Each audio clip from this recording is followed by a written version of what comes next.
Oke, bismillahirrahmanirrahim. Assalamualaikum warahmatullahi wabarakatuh. Waalaikumsalam warahmatullahi wabarakatuh, Umi. Sehat semuanya? Alhamdulillah sehat, Umi. Alhamdulillah ya. Alhamdulillah, puji syukur kepada Allah Subhanahu wa taala yang selalu melimpahkan kita kesehatan sehingga kita bisa kembali bertatap muka. Nah, ini pembelajaran kita yang terakhir, materi terakhir. Jadi minggu depan kalau masih ada pembelajaran sebelum ujian, kita hanya review materi di semester ganjil saja. Oke, Nak, saya share terlebih dahulu PPT-nya.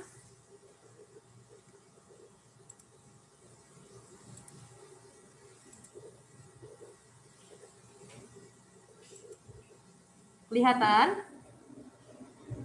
Kelihatan ya? Kelihatan, Umi. Oke.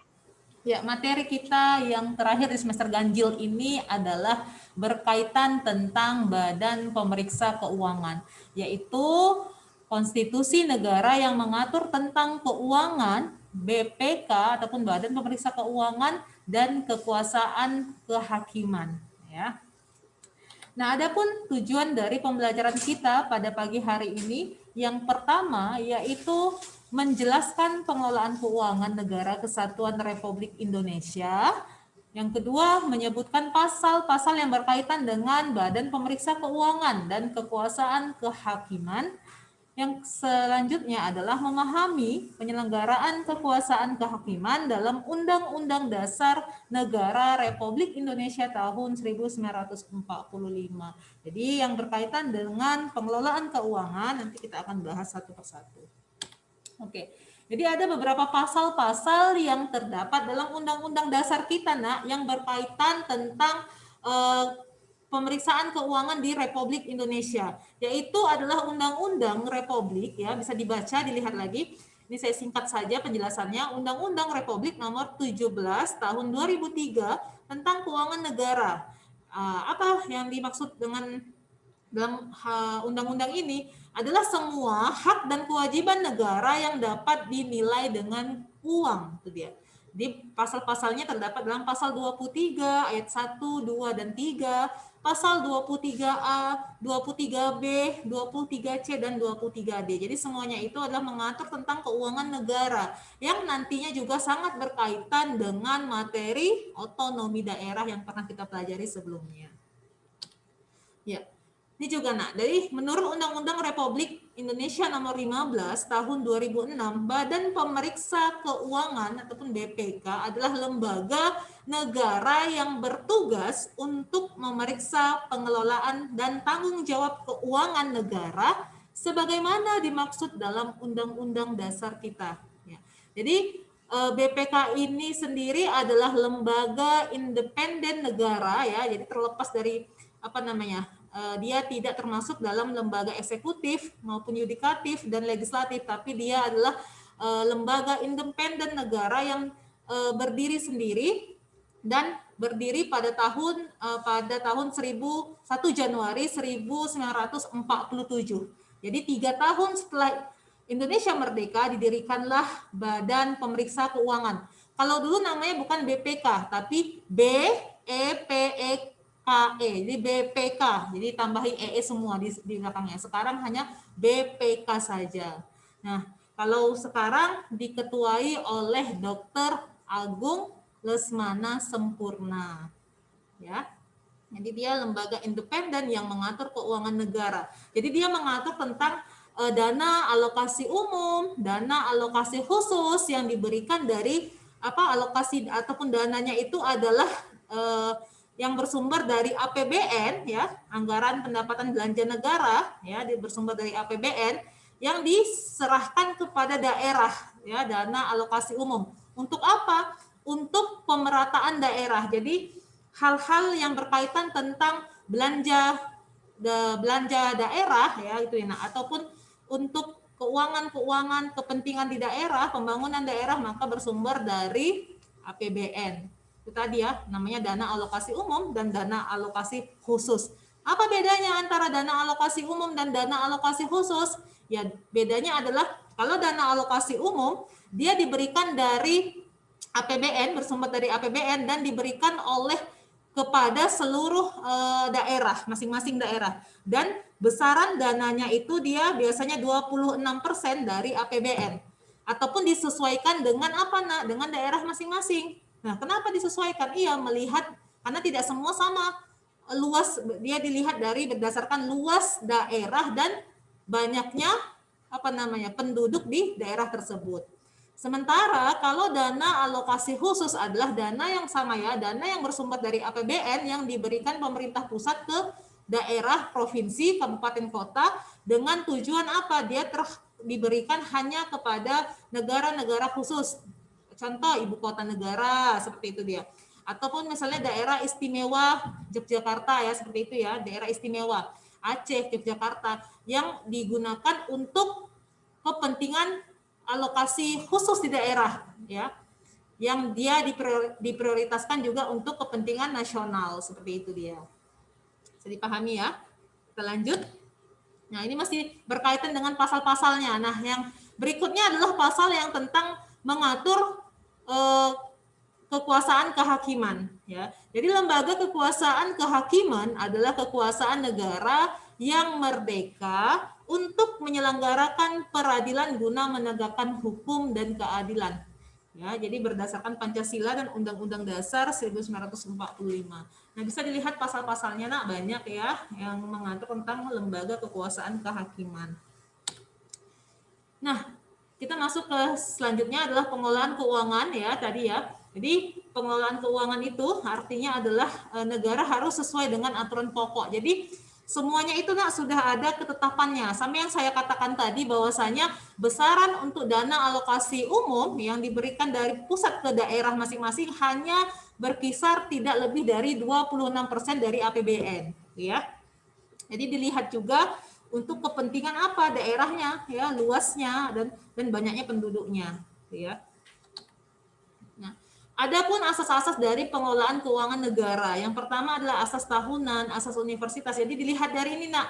Jadi ada dana yang bersifat diberikan berdasarkan tahunan ya. Ada yang dia berdasarkan apa? Kepentingan masing-masing, spesialitas, akuntabilitas. Jadi dilihat proporsionalitas ini tadi berdasarkan seperti luas wilayah ya, besaran besaran banyaknya penduduk gitu ya. Asas keterbukaan ini untuk kepentingan memang seperti pemilihan yang ada di daerah, seperti itu dia. Kan ada pemilu ya, pemilu untuk kepala daerah. Nah, itu jadi disesuaikan. Jadi asasnya ini harus memang terbuka, jujur. Jadi memang semua anggaran harus dialokasikan sesuai dengan ketentuannya. Dan harus memang kepala daerah itu memiliki bukti yang kuat apa saja, kemana saja alokasi dana ini diberikan dari pusat ke daerah, untuk apa saja, seperti itu dia. Nah, ini dia kekuasaan atas pengelolaan keuangan negara. Jadi ada beberapa hal yang dilakukan Presiden sebagai pemegang kekuasaan pengelolaan keuangan negara, yaitu mengusahakannya kepada Menteri Keuangan. Jadi diberikan dulu ke Menteri Keuangan untuk mengelola APBN itu tadi ya.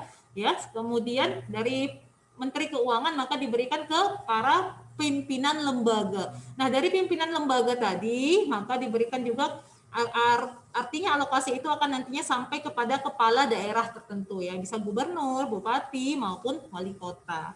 Seperti itu dia, Nak. Nah, kita lanjut. Nah, bagaimana penyusunan, penetapan dan pelaksanaan ya tentang APBN ini? Jadi APBN adalah anggaran pendapatan belanja negara adalah wujud pengelolaan keuangan negara yang ditetapkan tiap tahunnya dengan undang-undang. Ya, jadi APBN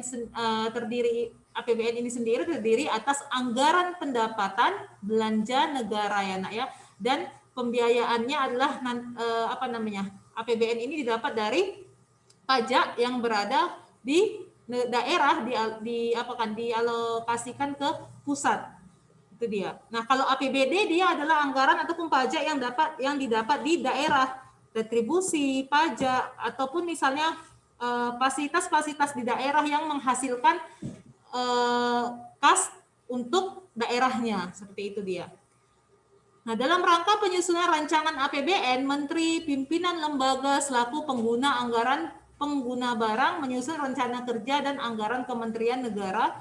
Ya, ini bisa dilakukan dia per tahunnya, seperti itu dia.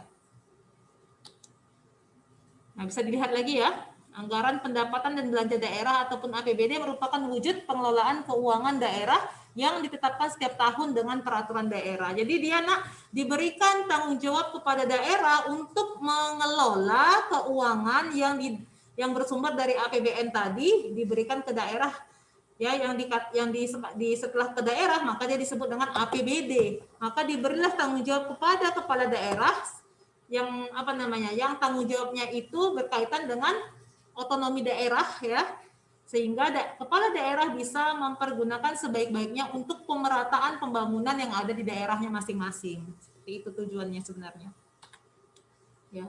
Ini dia ya, bisa dilihat ya hubungan keuangan antara pemerintah pusat ya dan bank sentral ataupun pemerintah daerah ya. Jadi pemerintah pusat dan bank sentral itu berkoordinasi dalam menetapkan dan melakukan pelaksanaan kebijakan fiskal dan moneter. Ya, kita tahu fiskal dan moneter ini hanya merupakan urusan yang hanya bisa dilakukan oleh pusat ya. Makanya ini hanya untuk apa? Antara pemerintah pusat dan bank sentral saja. Ya, karena kan ada 6 urusan yang tidak bisa dilakukan di daerah. Salah satunya ya kan fiskal, moneter, agama, pertahanan dan keamanan. Ya karena dan apalagi justisi ataupun hukum.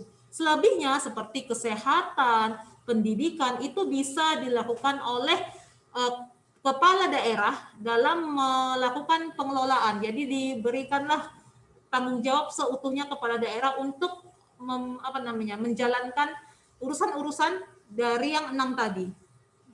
Ya. Sementara pemerintah pusat dapat memberikan pinjaman ataupun hibah kepada pemerintah daerah setelah mendapatkan persetujuan dari DPR. Nah, ini dalam hal hubungan ya.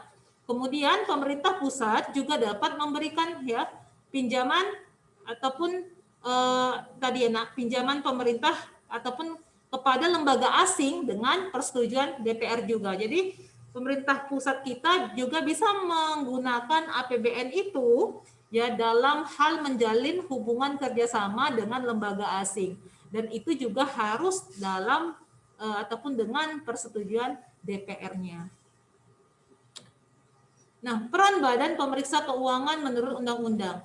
Jadi kedudukan dan keanggotaan BPK ya tadi ya. Jadi susunan organisasi BPK ini diketuai oleh adanya ketua dulu ya, berdasarkan struktural kedudukannya, ada wakil ketuanya dan dianggotai oleh 7 orang anggota. Dan ketua dan wakil ketua ini jabatannya merangkap sebagai anggota BPK.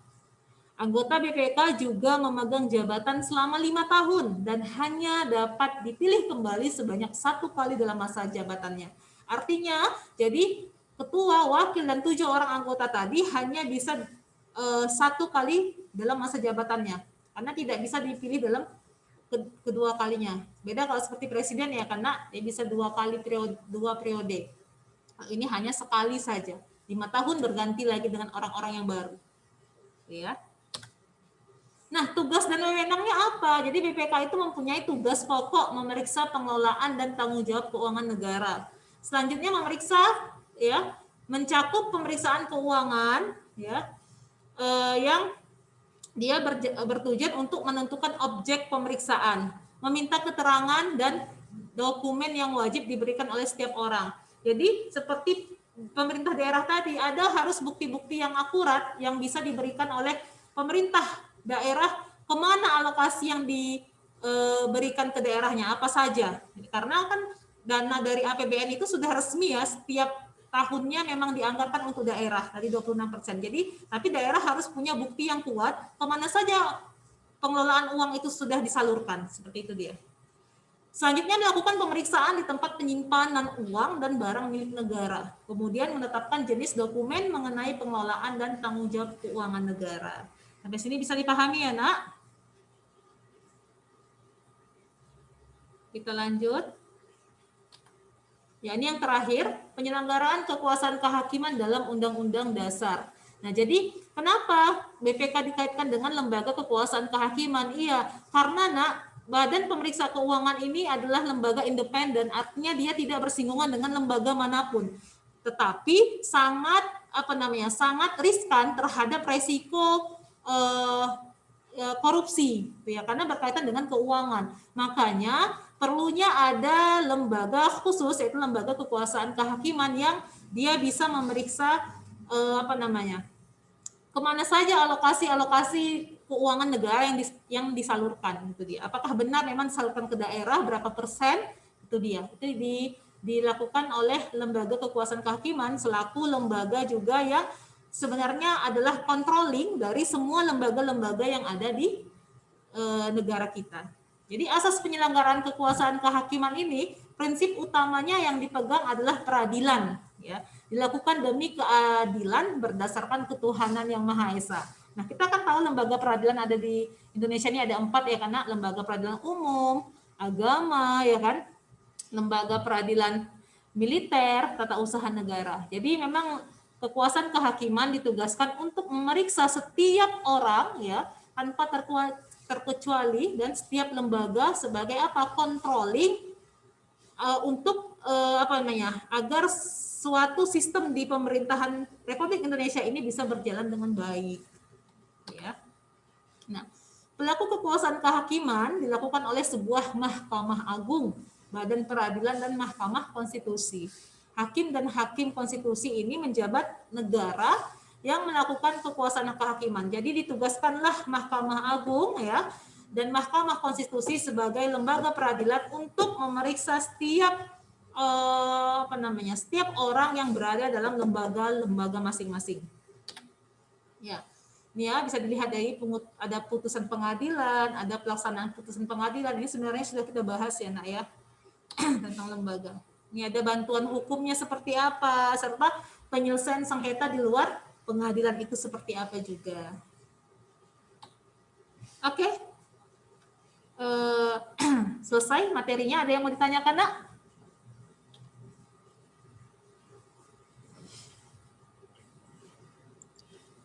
Umi, Iya. Umi. Silahkan, Amri. Mengenai pengadilan tipikor gitu, Umi, itu nggak dipisahkan gitu, Mi? Oh iya. Jadi bagian 4 itu. Oke, Nak.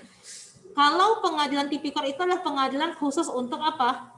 Untuk tindak pidana korupsi. Iya, tindak pidana korupsi. Jadi, Nak, di Indonesia ini ada memang pengadilan khusus, ya, yang dirancang oleh pemerintah untuk apa tujuannya? Sebenarnya untuk memudahkan ataupun memilah-milih kasus-kasus yang ada di di negara kita. Jadi kalau memang dia murni kasusnya itu hanya kasus korupsi, maka dia diadili di pengadilan tipikor. Ada juga kalau pengadilan khusus hak asasi manusia, hakimnya saja sudah berbeda. Nah, hakimnya hakim khusus, namanya hakim ad hoc. Itu memang ditunjuk langsung oleh pengadilan untuk menyelidiki kasus-kasus HAM, ya, yang memang dia HAM murni, seperti itu dia. Yang semuanya itu sebenarnya kalau dibilang pengadilan tipikor, dia masih menjadi bagian dari lembaga peradilan yang 4 tadi, yaitu masuk ke lembaga peradilan umum. Umum itu kan terbagi 2, ada perdata, ada pidana. Berarti kalau korupsi masuk ke pidana, ya, karena kasus kriminal tingkat pidana. Ya, itu dia. Bisa dipahami, Amri? Bisa, Umi. Iya. Ada lagi, Nak, yang mau ditanyakan? Udah jelas ya kalau untuk BPK, ya. Nanti bisa dilihat lagi, dibaca lagi pengertian-pengertian dari DAU itu apa, ya kan? Dana alokasi umum, dan DAK itu apa, dana alokasi khusus itu bagaimana. Ini bisa diulang kembali. Jadi jika memang ada nanti soal-soal penilaian akhir tahun kita yang penilaian akhir semester yang memang berkaitan dengan BPK ini ataupun otonomi daerah, kalian sudah bisa menjawabnya, sudah mengerti, seperti itu dia. Umi, Ya, Nak, ya? Mau nanya lagi? Iya, silakan, Amri. Kalau misalnya kita mau buat pelaporan gitu di pengadilan, itu secara administrasi itu dibolehkan atau memang harus melalui pihak? Harus melalui apa, Nak? Pihak lain gitu, Mi? Atau ada mesti kita bayar sesuatu kayak melapor di polisi? Oh, secara teknisnya gitu sih. Kalau ke pengadilan beda ya, Nak, pengadilan dengan kantor polisi. Kalau ke kantor polisi, ya, pihak berwenang, ya, untuk kantor polisi, semua orang, karena polisi itu sebenarnya tugas utamanya mengayomi masyarakat ya. Jadi semua orang berhak melakukan pengaduan, bisa melakukan pengaduan tanpa dampingan ya. Kalau sudah ke pengadilan berarti kita sudah menjadi terdakwa. Artinya ada memang kasus yang sudah dibuka yang memang harus disidangkan dalam pengadilan. Dan kalau sudah ada pengadilan, terserah kita. Apakah kita butuh pendamping ataupun pembela yang kita sebut dengan pengacara, yang kita memang kita sewa khusus untuk dalam membela perkara kita, atau tanpa sama sekali pengacara, itu dibebaskan. Itu adalah hak dari masyarakat ataupun hak dari warga negara. Jadi beda ketika pengaduan ke polisi dengan ke pengadilan. Pengadilan itu adalah suatu perkara yang sudah terbuka, yang memang sudah ada di awal dan dia tinggal penyidangan saja untuk memutuskan, hakim itu memutuskan berapa, apakah ini didakwa sebagai terdakwanya dan berapa jatuhan hukumannya, atau memang dia tidak sama sekali bersalah. Seperti itu dia. Kalau masih dalam tahap polisi adalah penyelidikan. Kalau di pengadilan berarti pemutusan. Bisa dipahami ya? Bisa, Mi. Jadi kalau ke polisi siapa saja boleh mengadukan masalahnya. Jika memang itu berkaitan dengan kasus kriminalitas, berarti dia berkaitan ke dalam kasus pidana, dimasukkan ke dalam pidana, ya, itu dia. Kalau misalnya hutang piutang berarti ke perdata, seperti itu dia. Bisa dipahami ya, Amri? Bisa, Umi. Iya, ada lagi, Nak? Ya, mungkin kalau lebih jauhnya kalau masalah pengacara seperti apanya, mungkin itu lebih ke kalau sarjana hukum lebih paham ya, Nak. Karena Umi kan nggak di situ bidangnya, nggak khusus gitu. Oke ya, oke. Mungkin sampai sini saja materi kita pada pagi hari ini. Mudah-mudahan apa yang saya sampaikan bisa menambah wawasan kalian, dan tetap semangat, rajinlah terus membaca modul-modul ataupun materi yang diberikan oleh guru-gurumu yang lain. Dan terima kasih, tetap jaga kesehatannya. Saya akhiri dengan Assalamualaikum warahmatullahi wabarakatuh. Waalaikumsalam warahmatullahi wabarakatuh. Makasih, Umi. Sama. Thank you, Umi. Oke.